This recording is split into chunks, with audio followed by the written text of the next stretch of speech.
Gold खरीदना easy है, लेकिन गोल्ड बेचने पर कितना टैक्स लगता है?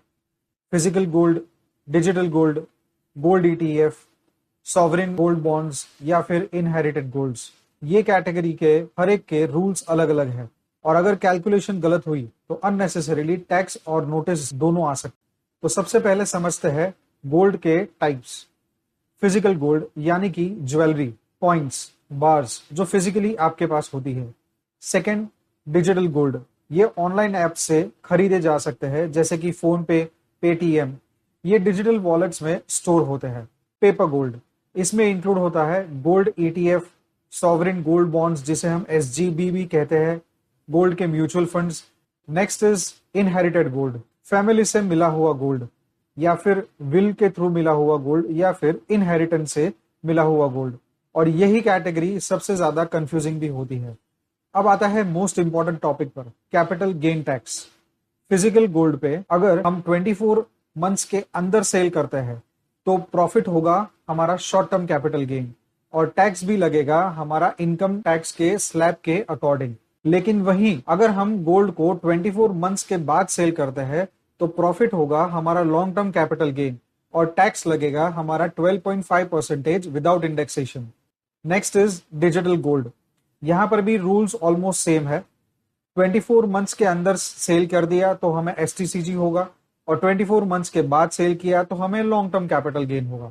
बाद में पेपर गोल्ड, यहाँ एक इंपॉर्टेंट डिफरेंस है, होल्डिंग पीरियड जो है वो 36 मंथ्स का होता है।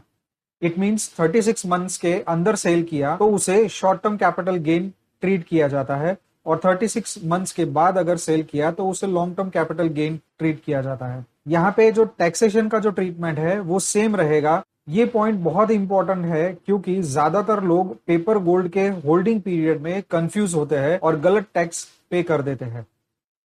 अब आता है cost of acquisition.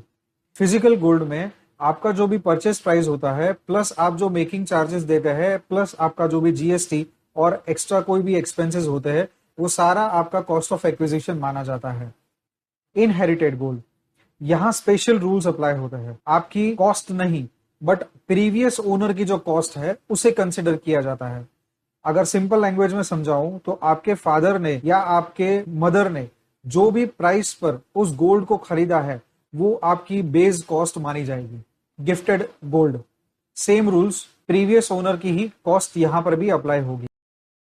Gold ETFs और mutual funds, purchase price plus जो आपके ट्रांजैक्शन चार्जेस आप पे करते हो वो आपका परचेस प्राइस माना जाएगा। इसीलिए डॉक्यूमेंट्स मेंटेन करना बहुत इंपॉर्टेंट है। इनहेरिटेड गोल्ड के कुछ रूल्स मैं आपको समझाना चाहता हूं। इनहेरिटेड गोल्ड रिसीव करने पर नॉर्मली कोई भी टैक्स नहीं लगता है, लेकिन जब आप उस गोल्ड को सेल करते हो तब कैपिटल गेन टैक्स एप्लीकेबल हो जाता है और कैलकुलेशन प्रीवियस ओनर की ही परचेस कॉस्ट मानी जाती है। कौन से डॉक्यूमेंट्स आपके पास होना जरूरी है?